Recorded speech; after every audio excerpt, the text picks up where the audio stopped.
បងប្អូនមើលយប់ไปเนี่ยមួយថ្ងៃព្រោះល្ងាចហើយនៅមិនតាន់បានសម្រាកទេនោះអ្នកខ្លះងោកឬត្រីឆ្លូញទៅមក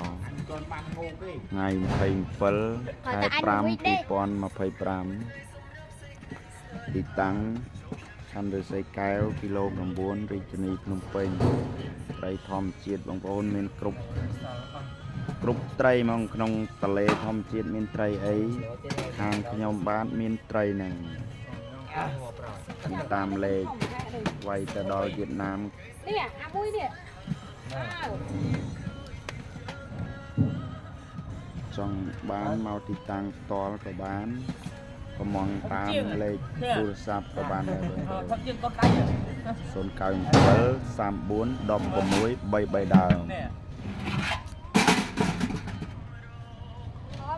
ចង់បោះដុំក៏បានចង់លក់រាយជូនក៏បានឲ្យតែបងប្អូនទាក់ទងមកត្រីមានរាល់ថ្ងៃមិនថាខែណាទេ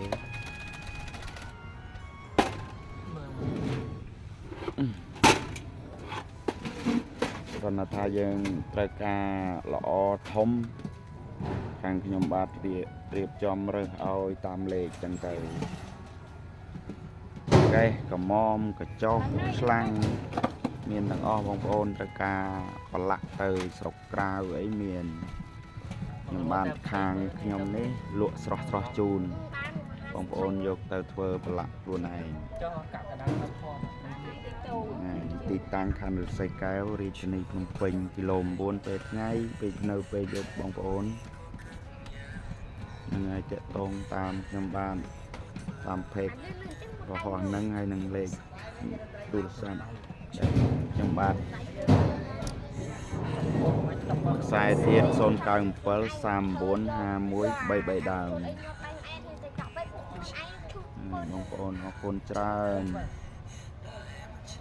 មកណែនតំបានសម្រាប់ទេបងប្អូនអើយជីវិតអ្នករស់ស៊ីមិនមែនថាយប់ថ្ងៃចំណេញរាល់ថ្ងៃមានចំណេញមានខាតបងប្អូនអ្នករស់ស៊ីបានដឹងនេះបើអ្នកនេះចំណេញរហូតអ្នកហ្នឹងដឹងចំណេញខាតអត់ដឹងទេអត់ខ្វល់សំខាន់លុយ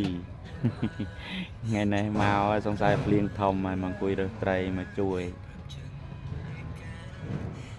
អាចកំងដល់តោនបានណាបងប្អូនត្រីឆ្លូញធម្មជាតិត្រីកេះអីខ្ញុំបានមានគ្រាន់តែថាត្រូវថ្លៃចឹងទៅ